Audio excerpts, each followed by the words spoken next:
Another bank collapses before our eyes, and we have no idea where it came from. Hello, everyone. Welcome back to Luis Discusses Everything. And in today's video, we're going to discuss the First Republic Bank's collapse. The reason I say that is because over the past month, I would say, we've seen a precipitous drop of First Republic Bank shares, and there's been a reason why, right?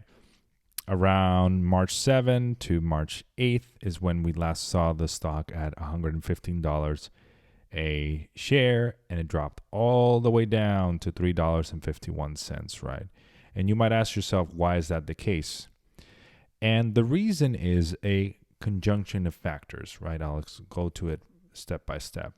I'm here in the First Republic website, and they recently posted on their Twitter page that they are happy to have, like, they've been posting ever since the Silicon Valley Bank collapse. They've been posting information related to their stability. They've been reiterating the fact that they have enough money, enough liquidity to keep themselves stable. A lot of people who had a lot of money in the bank try to say the same thing, right? And you have to ask yourself, why do we have all these people, the bank's management itself, touting the fact that they are safe and stable? It's not a coincidence, right? They're not trying to like tell themselves that it's going to be stable. They're trying to tell depositors that everything is safe, right? They're trying to tell their wealthy depositors, please, please, please don't take out your money. Our bank is safe. We're stable. Your money is safe. There's no reason to take out the money. And why would you need to reassure depositors of that fact, right? What that did was it effectively reduced the amount of deposits in the bank itself, and it created a run on the bank to bigger institutions such as Bank of America, JP Morgan Chase, etc. That's why you saw such a huge collapse, right? Initially, you had a collapse from $115 a share to all the way down to $32 a share, then a run up, then all the way back down to $12 a share. Why did it keep on falling? Because First Republic Bank reported the amount of deposits that they had, and they noted a net loss. I think it was close to 30% of their deposits were lost to other banks, like close to 40%. And that is effectively a run on deposits, right? That means that they no longer had enough liquidity to cover those deposits. That then followed what the news that we have today. So according to CNBC, it reads, big banks including JP Morgan Chase, Bank of America, asked for final bids on First Republic banks. So in other words, the bank is being sold. The bank is being auctioned off. And who is the caretaker of that? You guessed it, the FDIC, or the federal government, essentially. So they are selling off the bank. They have lost so many depositors. They now need to take emergency measures to avoid that turning into contagion, right?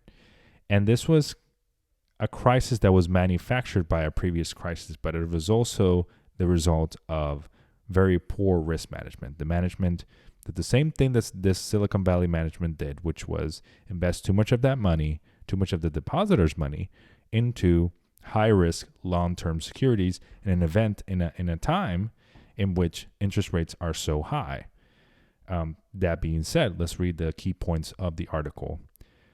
Key point number 1 says, U.S. regulators have asked banks for their best and final takeover offers for First Republic Bank by Sunday afternoon in a move that authorities hope will cap a period of uncertainty for regional lenders. So in other words, they've known this for about a month, ever since Silicon Valley Bank. By they, I mean U.S. regulators and also main banks, right? Because they seem to be in bed with each other. Point number 2, JP Morgan Chase and PNC are likely bidders for the alien lender, which would be seized in receivership and immediately sold to the winning bank, according to sources. So these two, JP Morgan Chase and PNC. PNC is more of a regional bank, but JP Morgan Chase is definitely a humongous bank. So yeah, so this is to reiterate the fact that they are going to effectively take over the bank.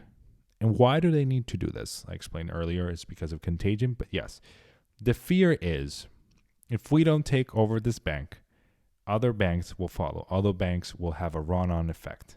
But the problem is, and this is what was exemplified with the Silicon Valley Bank collapse situation, is that people already don't trust their deposits in these types of banks. They already don't trust their investment in these types of banks. What makes them think that they're going to be reassured by an event like this, right? It is fear that causes run on banks, but it is poor risk management that cause the fear in the first place. So I think if doing this will not necessarily solve things in the short term, I think, in the long term. I think maybe in the short term it will, but I think in the long term there's going to continue to be a large outflow of deposits from regional banks into the big four banks. And as of, I think it was a couple of weeks ago, the FDIC did not have enough money to insure, even maybe to insure like insured depositors, but not uninsured depositors.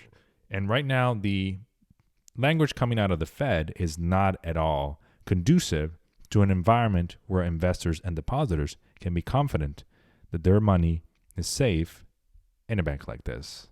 So thank you so much for watching. Please leave a like, subscribe to the channel, share this video with your friends, and I'll see you guys in the next one. Bye-bye.